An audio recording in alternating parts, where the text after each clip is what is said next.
Coming up on Mountain News this morning, getting your first job out of college can be stressful and time-consuming, but one college is trying to give students a helping hand. And gymnasts spend hours working hard to perfect their moves and land the perfect stunt. We look at folks in Lexington who showed off the results of that dedication this weekend. Plus, a little while back, we told you about students from Eastern Tennessee competing in a robotics contest. Now we have an update from the next round. Dedicated to Eastern and Southern Kentucky, this is WYMT Mountain News This Morning.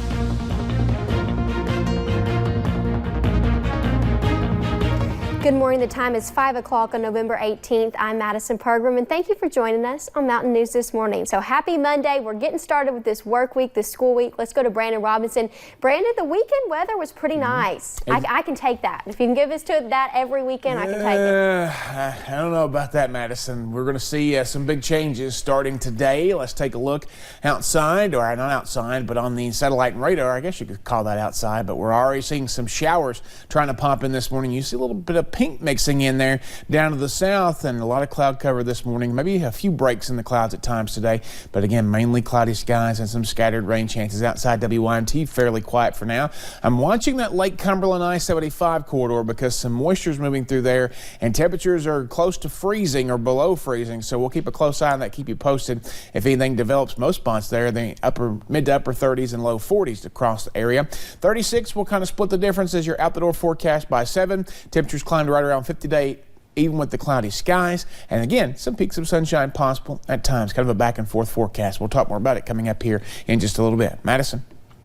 Thank you, Brandon. Well, a football watch party turns deadly in California. At least 4 people are dead and 6 others injured after someone opened fire on a crowd gathered in the backyard of a Fresno home Sunday night. Police say there were about 35 people at the house watching football when a person walked up and started shooting and then took off. When officers arrived, they found 3 people dead at the scene. A 4th person later died at the hospital. 5 other people were taken to the hospital with non-life-threatening injuries. And so far, police do not have a suspect or a motive.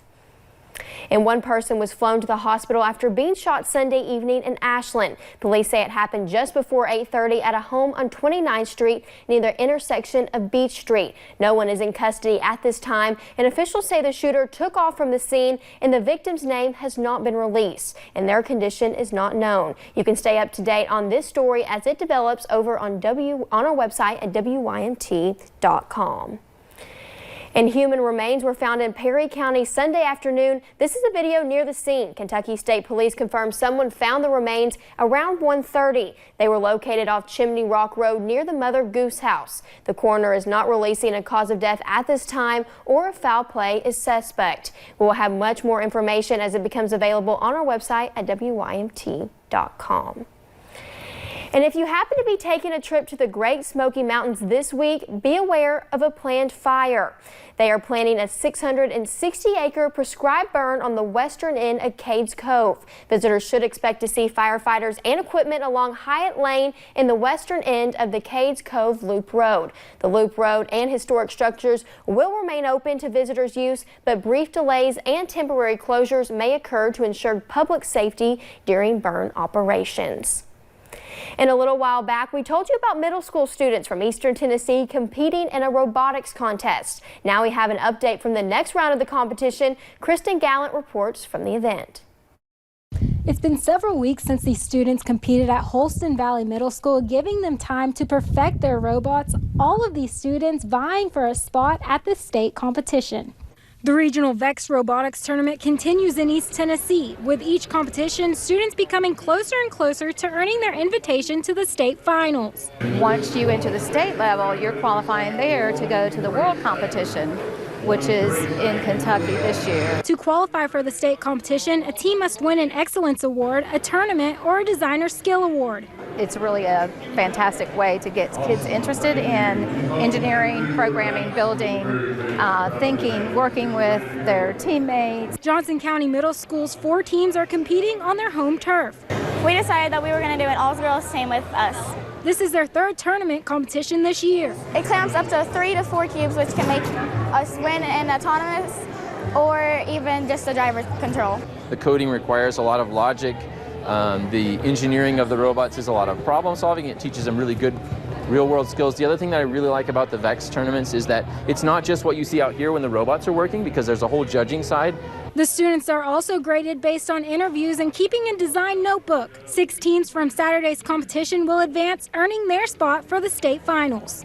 And over 100 students competed here at Johnson County Middle School, doubling the amount that competed last year. In Johnson County, Kristen Gallant, News Channel 11. Well, getting your first job out of college can be stressful and time-consuming, but Berea College is trying to relieve some of the pressure for its students. The college is teaming up with Macys to help 110 students dress for success after graduation, giving them an exclusive shopping experience for interview suits. And so in my opinion, confidence is everything, because if you go into an interview that not so confidently, then it kind of hurts the vibe. But if you go in looking great and you feel confident, then you have more chance of slaying the interview. The Macys personal stylists were on hand, helping to find the right colors and sizes for each student, special for whatever career paths they decide to take.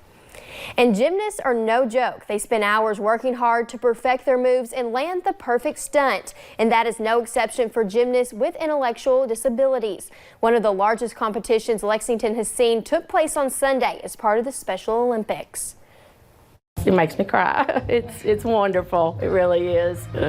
You know, when your child can't do a lot of the other stuff that kids can do, then this allows them to do that. Kids were not the only ones competing. The oldest competitor was a 49-year-old woman from Lexington. Event organizers do not have an age limit on the sport. That way there is always an outlet for those who need it. Well, thanks for getting your day started with us here on Mountain News this morning. Coming up, a woman from Ohio is encouraging young women to take interest in flying something a bit different than your standard aircraft. After a fairly nice weekend, some changes are on the way for this week. I'll lay them all out for you in about 3 minutes.